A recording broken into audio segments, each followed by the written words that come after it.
नमस्कार मित्रों, मैं डॉक्टर दीपक मिनेश, ज्योतिष एवं वास्तु विशेषज्ञ, कोटा राजस्थान से आज आप समस्त व्यूअर्स का मेरे इस यूट्यूब चैनल में हार्दिक स्वागत करता हूं।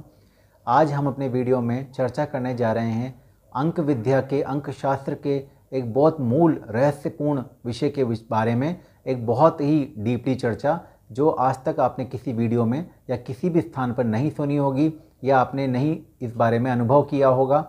तो मेरे ज्योतिष मित्रों से भी या मेरे ऐसे मित्र जो ज्योतिष सीखने में विशेष इच्छुक हैं, उन मित्रों के लिए भी आज एक विशेष टॉपिक है। इस चर्चा को आगे बढ़ाने से पहले अगर आपने अभी तक ये चैनल सब्सक्राइब नहीं किया है तो पहले इस चैनल को सब्सक्राइब करें, साथ ही बेल आइकन अवश्य दबाएं ताकि समय समय पर आपको नोटिफिकेशन प्राप्त हो सकें। और साथ ही ये वीडियो आपके लिए ज्ञानवर्धक साबित हो, आपके लिए विशेष तौर पर उन्नति कारक साबित हो तो आप इन्हें लाइक भी करें, साथ ही अधिक से अधिक मात्रा में शेयर करें ताकि आपके मित्रों, आपके संबंधियों और आपके जितना भी आपका सर्किल है उन सभी को इन वीडियोस का लाभ मिल सके। तो आइए हम वीडियो की चर्चा को आगे बढ़ाते हैं।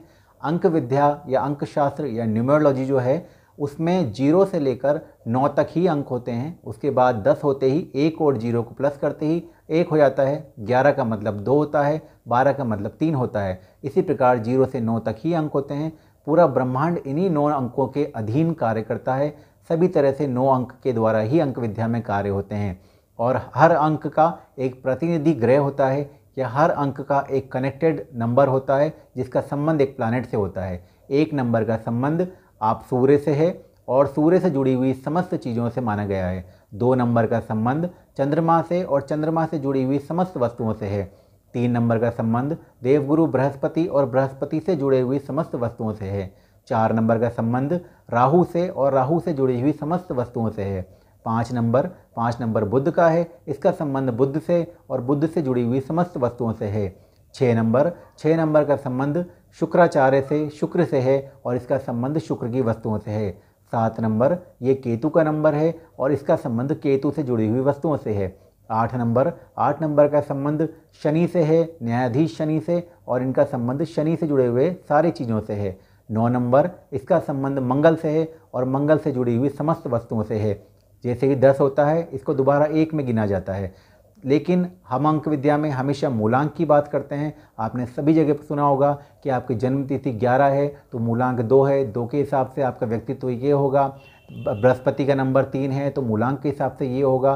परंतु आज मैं आपको एक रहस्यमयी बात बताने जा रहा हूँ जो मैंने भी अनुभव में सिद्ध की है, मैंने भी अनुभव में पाई है कि अगर आपका मूलांक 1 है, आपकी जन्म तिथि 1, 10, 28 इस प्रकार के फॉर्मेट में है, यानी 1 आपका मूलांक बनता है, तो 1 मूलांक का स्वामी सूर्य जो है उसकी स्थिति अगर आपकी पत्रिका में नीच की है, अष्टम स्थान में, छठे स्थान में या 12वें घर में है, या किसी प्रकार से आपका सूर्य ग्रहण योग में या किसी प्रकार से कमज़ोर अवस्था में है, तो आपका मूलांक का स्वामी कमज़ोर होगा, तो आपके जीवन में कभी भी सफलता नहीं मिल पाएगी। इसको आप अपनी पत्रिकाओं में या अपने जीवन में आप देख सकते हैं। इसी प्रकार अगर आपका स्वामी 2 होगा तो आपको अगर पत्रिका में चंद्रमा अमावस्या दोष में है, ग्रहण में है या किसी दुर्योग में है, केमद्रुम योग में या शनि चंद्रमा के विष योग में या किसी भी प्रकार 6, 8, 12 स्थितियों में है या पक्ष में बली तौर पर कमज़ोर है, तो आपको जीवन में विशेष कष्टों का सामना करना पड़ेगा। इसी प्रकार अगर आपका मूलांक 3 है और आपका बृहस्पति कमज़ोर अवस्था में है, नीच का है, अस्त है, वक्री है या किसी प्रकार से मारक या अकारक है, तो भी आपका मूलांक कमज़ोर ही माना जाएगा, तो आपको विशेष कष्टों का सामना करना पड़ेगा। अगर आपका मूलांक 4 है तो भी राहु की स्थितियों के कारण, अगर आपका राहु छठे, 8वें या 12वें घर में शत्रु राशि का या ग्रहण योग, चांडाल योग, पितृदोष जैसी स्थितियों में है, तो भी आप जीवन में तरक्की नहीं कर सकते, क्योंकि राहु का मूलांक जो है वो आपकी पत्रिका में ठीक स्थिति में नहीं है। अगर आपका जो है मूलांक 5 नंबर है तो आप बुध की स्थितियों के हिसाब से, अगर आपका बुध कमज़ोर है, अस्त है, 6, 8, 12 में है, नीच का है, तो आप जीवन में आपके मूलांक के कमज़ोर होने के कारण, मूलांक के स्वामी के कमज़ोर होने के कारण सफलताएं प्राप्त नहीं कर पाएंगे। अगर आपका मूलांक 6 है और आपका शुक्र मंगल के साथ है, वक्री है, अंशात्मक कमी है या नीच का है, 6, 8, 12 में है और किसी तरह से मारक की अकारक अवस्था में है, तो आपका शुक्र कमज़ोर है, तो भी आपका मूलांक कमज़ोर ही माना जाएगा। और आपका मूलांक यदि 7 है तो केतु 6, 8, 12 में होने के कारण या केतु कहीं ना कहीं मारक स्थितियों में होने के कारण मूलांक यदि कमज़ोर होगा, मूलांक का स्वामी कमज़ोर होगा, तो भी आपको कष्टों का सामना विशेष करना पड़ेगा।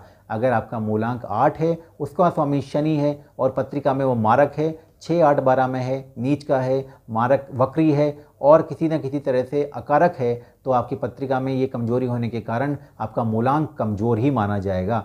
और आपका मूलांक यदि 9 है और आपकी पत्रिका में मांगलिक दोष है, मंगल 6, 8, 12 में है और मंगल किसी प्रकार से मारक अवस्था में है, कुछ लग्नों में मंगल अकारक होता है, तो मंगल का चूंकि नेगेटिव होना आपके मूलांक को कमज़ोर करेगा।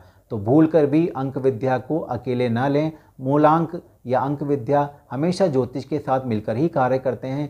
चाहे ज्योतिष हो, चाहे अंक विद्या हो, चाहे वास्तु हो, चाहे हस्तरेखा हो, चाहे कोई भी विज्ञान हो, वो सब नदियां हैं और सभी घूमकर केवल ज्योतिष में, केवल आपकी पत्रिका के ग्रहों में ही, उस ग्रहों रूपी समुद्र में ही आकर मिलती हैं। तो जब तक उन पत्रिकाओं की या उन अंकों की तुलना या उन अंकों के ग्रहों की तुलना या उन अंकों के ग्रहों को आप जब तक अपनी पत्रिका में नहीं देखेंगे, तब तक उनका स्थिति या उनकी स्थिति उन मूलांक की कमजोर ही मानी जाएगी। अब इसमें एक चर्चा और यहाँ प्रारंभ होती है कि अगर आपका मूलांक का स्वामी बली होगा तो क्या होगा।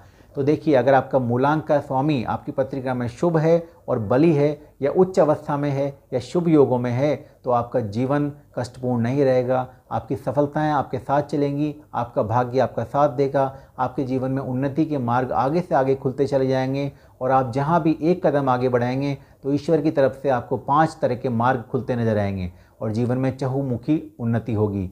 तो हमेशा अपने मूलांक को अकेला ना देखें। इसी प्रकार से अगर आप अंक विद्या का और भी जगह प्रयोग करते हैं, जैसे कि मान लो आप वाहन लेने वाले हैं और वाहन में अगर आपको किसी ने बताया है, किसी विद्वान ने, कि आपके लिए 8 का अंक शुभ है, तो आप शनि की स्थिति को अपनी पत्रिका में अवश्य देखें।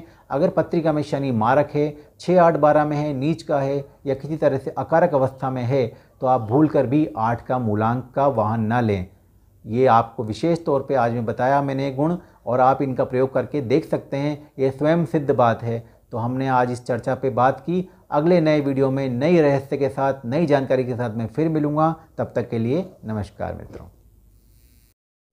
अगर आप अपनी कुंडली बनवाना चाहते हैं या बनी हुई कुंडली पर परामर्श चाहते हैं या अपने भूमि भवन से संबंधित किसी भी प्रकार का वास्तु परामर्श चाहते हैं, तो कृपया स्क्रीन पर दिए गए नंबर पर संपर्क करें।